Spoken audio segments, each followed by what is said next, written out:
Ultrasound physics is it's one of the backbone of ultrasound, and you should try and get a basic concept of sound physics. Um, so let's all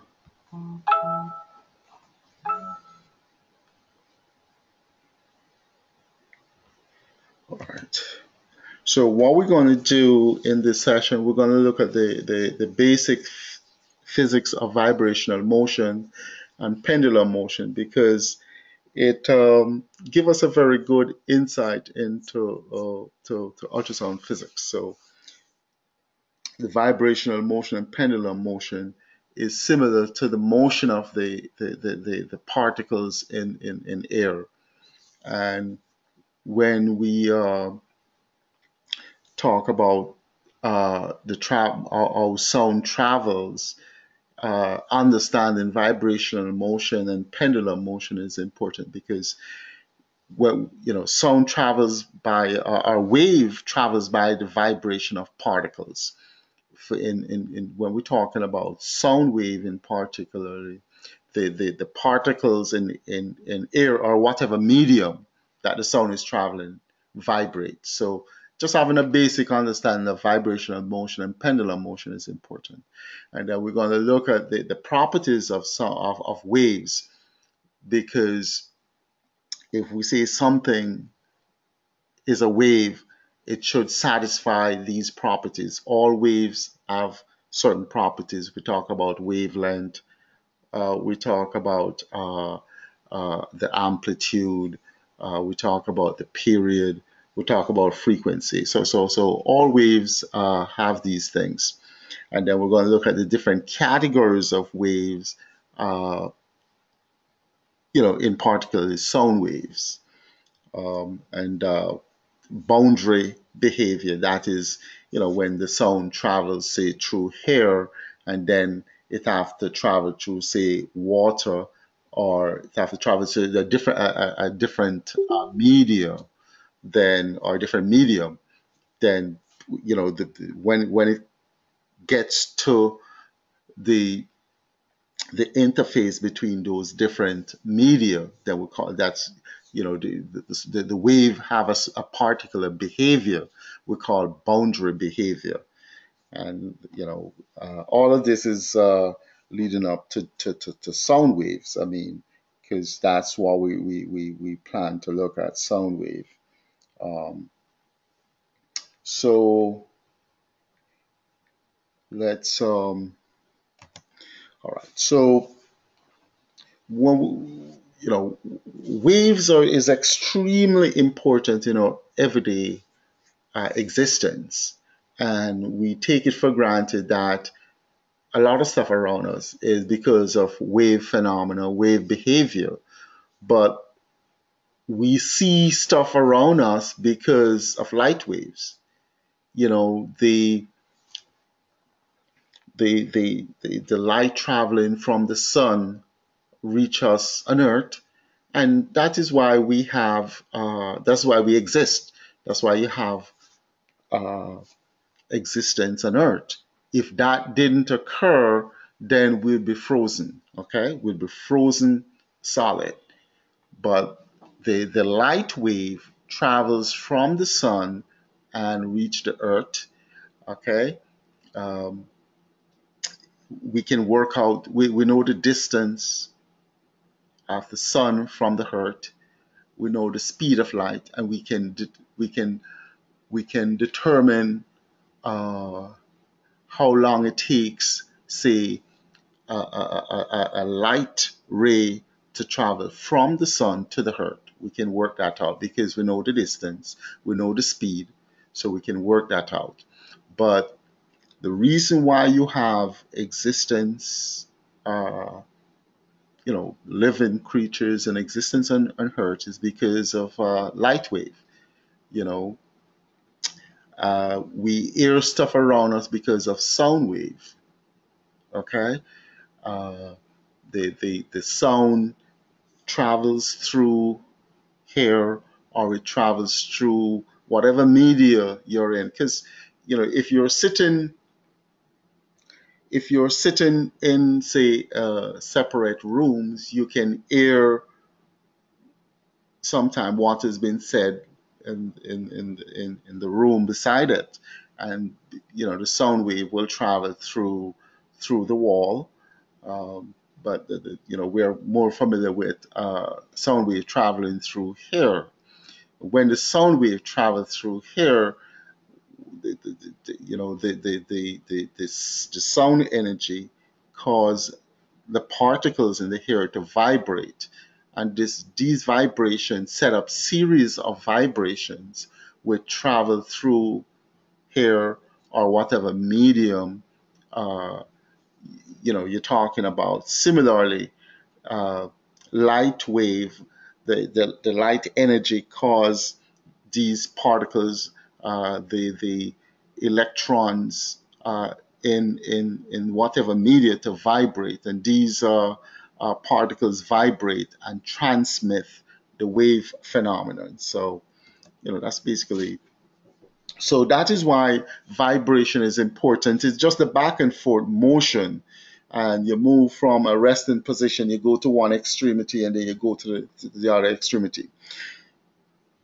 So, having a little bit of understanding about vibrational motion is important. And it is just because when how wave travel is because it set up a series of vibration.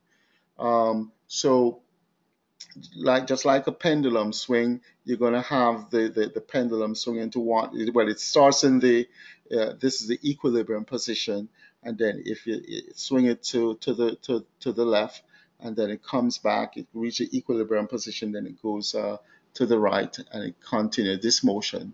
So vibrational motion is important when we're talking about wave. um, we're not going to go into it too much, but um,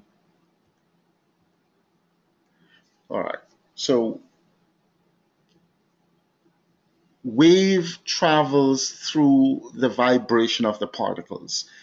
In sound wave, it is the particles in the media or the medium which vibrate. In the ter- in If you're talking about light wave, the particles, usually um, the electrons vibrate, and you get light wave. So period and frequency. When we talk about waves, we usually refer to period and frequency. When we talk about transverse wave, and we'll come to what is longitudinal and transverse wave later. But when we talk about transverse waves, where you have the crest and the trough, okay, so you're familiar with crescent trough. So when we talk about period, it's the time it takes to complete one cycle, and we'll go over that. But so again, when we talk about longitudinal wave, let me just represent that so you get a.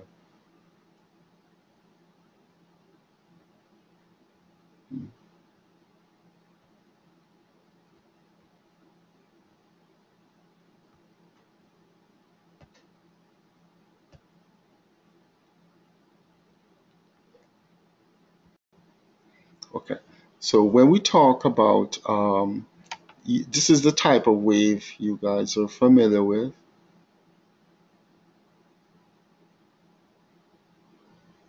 Okay, so we call the uppermost portion the crest and the lowermost portion the trough. Okay, so what we're saying, the period, so for one cycle would be from one crest to the next crest. Okay, and then from one crest to the next. That would be one cycle. So the time it takes to complete one cycle is what we call the period. Okay, the time for the object to complete one full cycle. And then the frequency is the number of cycles per second. Okay, so if it took 1 second to start from this point to the next point, then this will be 3 complete cycles. So the frequency will be 3. It's cycles per second. Okay. But if you look at how we define these things, okay, so the period is the time it takes to complete one cycle. So it would be time second per cycle. Okay, and then frequency is the number of cycles per second, so cycle per second. So period and frequency are inversely related. Okay, period and frequency are inversely related. So that's an important observation, mathematical observation, that is. Okay, um, so you have to know how to define these terms. Okay, so again, frequency is the number of complete cycles occurring per period of time, usually the number of cycles per second. So you can see that the period and frequency are inversely related, just looking at that. So frequency is, the cycle per second is the hertz. Okay, cycles per second is the hertz. So we usually talk about hertz, we usually talk about kilohertz, we usually talk about megahertz, and you need to have an understanding of these definitions because it's important. So again, period is inversely related to frequency, and hence frequency is inversely related to period. All waves gonna have amplitude. Okay, so the amplitude is the okay. So when we talk about amplitude, all waves gonna have amplitude. So the amplitude is the maximum displacement of an object from its resting position. So, and then when we talk about waves, over time it becomes less and less, and that's because we have what you call attenuation. But we'll go over that at another time. Okay, so another important point is that waves transport energy. The purpose of waves is just to transport energy. So waves are energy transporting phenomenon. So uh, the quantity of the energy that the wave possesses is related to the amplitude. The greater the amplitude, the greater the amount of energy that the wave is transporting. So if the amplitude gets less and less over time, then the energy gets less and less over time. So energy is lost as the amplitude decreases. So just to draw that again, you know, the waves. We talk about waves. You have a crest, you have trough, crest, trough. Okay, just think it's a nice smooth wave. So the if we were to draw the baseline like this, okay, then the displacement from the resting position, okay, maximum displacement from resting position. So this would be the amplitude. So the amplitude would be from the baseline to the maximum displacement. So all of this will be the amplitude, okay? The amplitude is a reflection of the amount of energy. The greater the amplitude, the greater the energy, okay? If you look at waves over a period of time, the waves are going to lose energy. Hence, the amplitude is going to get less and less and less, okay? Waves are just energy transporting phenomenon. That's what they do. For light, it transport light energy. For sound energy, and for water, same thing. All right. So again, the reason why you need to have a little understanding about vibration and pendulum motion, because that is that's how waves are transported by causing vibration of particles in the medium. Okay, so the wave is going to have an amplitude, it's going to have a period, it's going to have a frequency, and it's also going to have a speed. And okay, uh,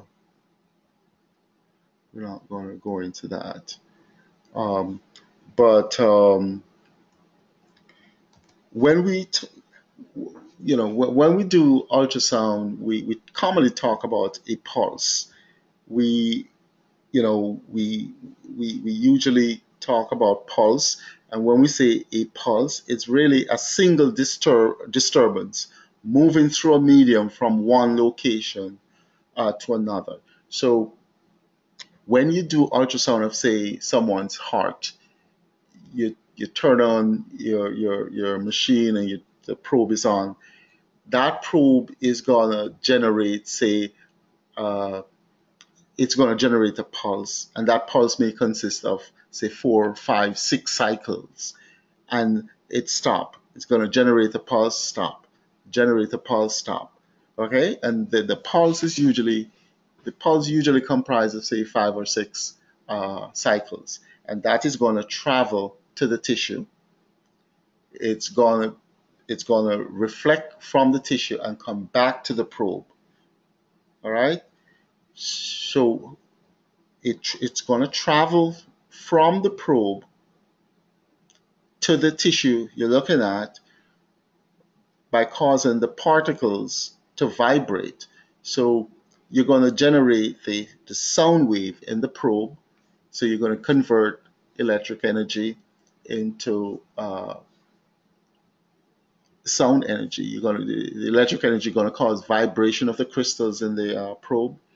That's going to generate the sound. Then the sound wave is generated by the vibration of the particles in the medium. So if you're doing an ultrasound of the chest, then it's going to cause vibration of uh, the skin, is going to cause vibration of the subcutaneous tissue, and then vibration of the heart muscles and the structures in the heart. Okay, so the sound wave is going to do that. So the and that is how the sound is transmitted by vibration of particles. When the wave hit whatever tissue or structure, it's going to reflect backwards to the probe, and then the probe is going to convert that sound into electrical energy, and you're going to see it on the screen. All right, so pulse is just a series of a number of cycles of a sound wave. And then when we talk about a medium, it is the substance or material that carries the wave. When you talk to someone in an open air, the sound travels through here by causing the vibration of the air particles. In When you're doing ultrasound of the patient's heart, the sound wave is going to set up a series of vibration. You're going to get vibration from the skin, the structures under the skin, and then the heart eventually. Okay, so when we talk about the medium, it is the substance or material that carries the wave just by vibration. It's a collection of interacting particles. For sound wave, uh, uh, you know, if you're just talking about sound wave, you're talking to someone in an open atmosphere, then the medium is here. But if you're doing ultrasound of any body structure, then the sound wave is going to set up a series of vibration in those structures, and that's how the energy is transported. That's how the wave is propagated. So again, just to go over, wave is just energy transporting mechanism. It transport energy, not matter. What we mean by that is it causes vibration of the particles. The particles don't travel. When you talk to someone in an open environment, the particles in the air don't travel from your mouth to the person's ear. It does not do that. It just the particles vibrate. It set up a series of vibration from your vocal cords all the way to the patient the person's ear. It's a vibration of particles. So energy is transported, not matter. Okay, if you think about any type of wave, that's what it's transporting. It's transporting energy, and that is why you can harvest these energy. You can harvest light energy, you can harvest sound energy, you can harvest water energy. You know, the wave that. Okay. Now we're going to come to the different type of waves, and we talk about a longitudinal wave and a transverse wave. So when we talk about the categories of waves in terms of longitudinal and transverse, it is the movement of the individual particles of the medium relative to the direction that the wave is traveling in. So for a longitudinal wave, the particles are going to move in the same direction or parallel to the direction that the wave is traveling in. Okay, so longitudinal wave, the particles are going to vibrate usually in the same direction that the wave is traveling in, as opposed to a transverse wave where the particles vibrate perpendicular to the direction that the wave is traveling in. Sound wave is a longitudinal wave. Sound wave is a longitudinal wave. So when we talk about transverse wave, so if you have a rope and you attach it to, say, a wall, and you move it up and down, you can see that the wave's you're gonna have a crest, you're gonna have a trough, so it's gonna move like that, okay? And the the the the, the direction that the wave is gonna travel is in this direction, okay? It's gonna move from left to right. So for a transverse waves, the particles of the medium move in a direction perpendicular to the direction that the wave moves in, and it requires a rigid medium. Okay, again, if you have, say, a rope and you attach it to to a fixed object and you move it up and down, okay, you'll get your crest and your trough and stuff like that. And the movement of the wave is going to be uh, uh, perpendicular. It's going to be up and down. So the particles in the medium are going to move. That is the rope is going to move up and down, which is perpendicular to the direction that the wave is moving in, 90 degrees. Okay. As opposed, so we usually represent transverse wave like this. You know, just showing that the particles are moving perpendicular. So the wave would be moving, say, from left to right, okay? But the particles are moving up and down, perpendicular to the direction that the wave is moving in. All right, so this just depicts it, transverse wave, and we usually talk about the crest, the amplitude, the wavelength, the period, okay? So all waves gonna have an amplitude, which is the maximum displacement from the rest position. The amplitude is an indication of the energy. The greater the amplitude, the greater the energy, okay? And then the crest and the trough. The wavelength is the length of one cycle, the length of one cycle. So it's usually from crest to crest or from trough to trough. And then the period is the time it takes to complete one cycle. And the frequency is the number of cycles per second. Frequency and periods are inversely related. Now, longitudinal waves, I would say sound wave is a longitudinal wave. The particles of the medium, they move parallel to the direction that the wave is moving in, as opposed to a transverse wave where the particles move perpendicular. In a longitudinal wave, sound is a longitudinal wave, the particles move in a direction parallel to the direction that the wave moves in. So if we talk when we look at sound wave in detail, remember we said that the particles vibrate, they don't move. Waves result from the vibration of particles. Waves transport energy. Wave does not cause matter to it doesn't result from or cause matter to move. It's just the vibration that sets up these wave phenomena. So when we look at sound wave, the particles in the air is vibrating. So you're going to have periods where the wave compress. We call that compression. So when it moves together, it compress. When they move apart, we call that rarefaction. Then you have compression, rarefaction.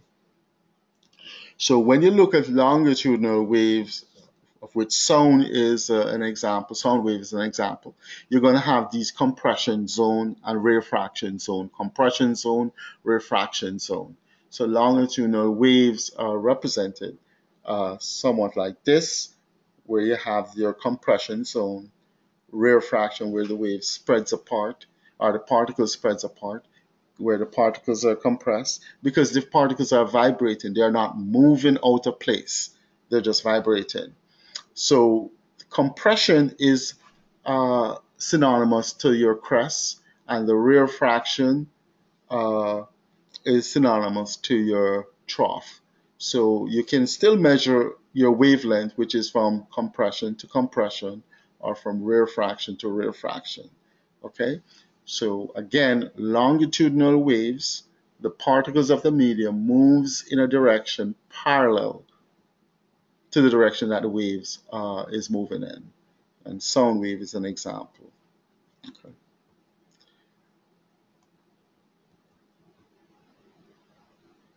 All right. So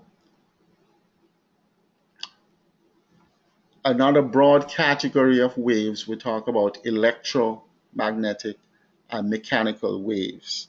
The main difference between electromagnetic and mechanical waves is that electromagnetic waves do not require a medium, as as opposed to mechanical waves. So your sound waves and your water wave and stuff like that require a medium to travel through, whereas your electromagnetic, that is uh, light wave, does not require a medium.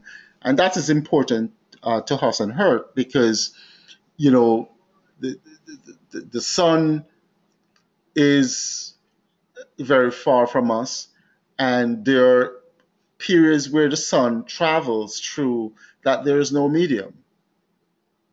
Okay, so if light wave was not a mechanical wave, we wouldn't get light on Earth. So it's important that it doesn't require a medium, and that is why it travels through space to us. Okay, so an example of electromagnetic wave is a light wave. It does not require a medium. Okay, uh, so when we talk about electromagnetic versus mechanical, it's the ability or inability to transmit energy through a vacuum, or to whether it requires a medium, yes or no. So electromagnetic wave capable of transmitting energy through a vacuum. Okay, it's produced by vibration of charged particles. So again, all wave phenomena results from vibration of particles. In your electromagnetic wave, it is produced by the vibration of charged particles. The sun, a light wave is an example. Whereas mechanical wave is not capable of transmitting through a vacuum. If you try to transmit sound wave through a vacuum, you're not going to hear anything. So it's not capable of transmitting energy through a vacuum. It always requires a medium to transmit energy. Again, when you look at a transverse wave, you have the amplitude, maximum displacement from rest. It could be going to the crest or going to the trough.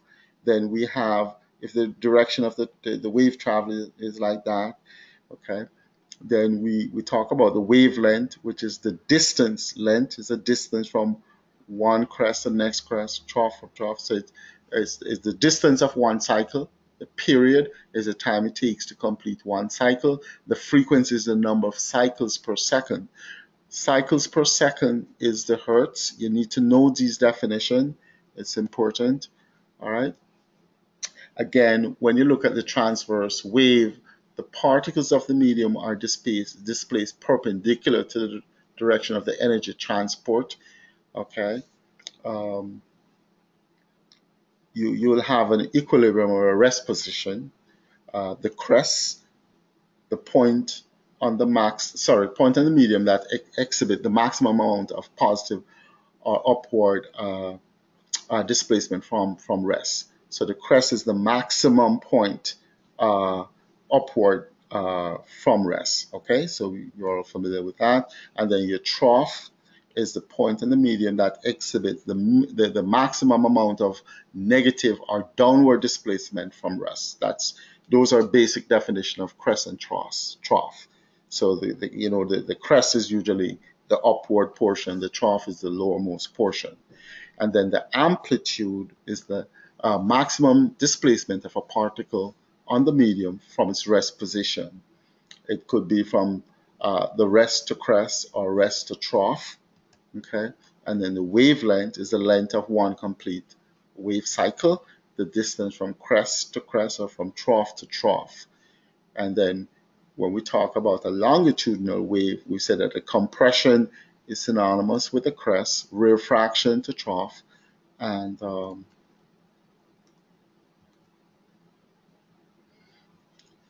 okay, so your wavelength could be from compression to compression or from rarefaction to rarefaction. Same thing. Okay. Um, okay.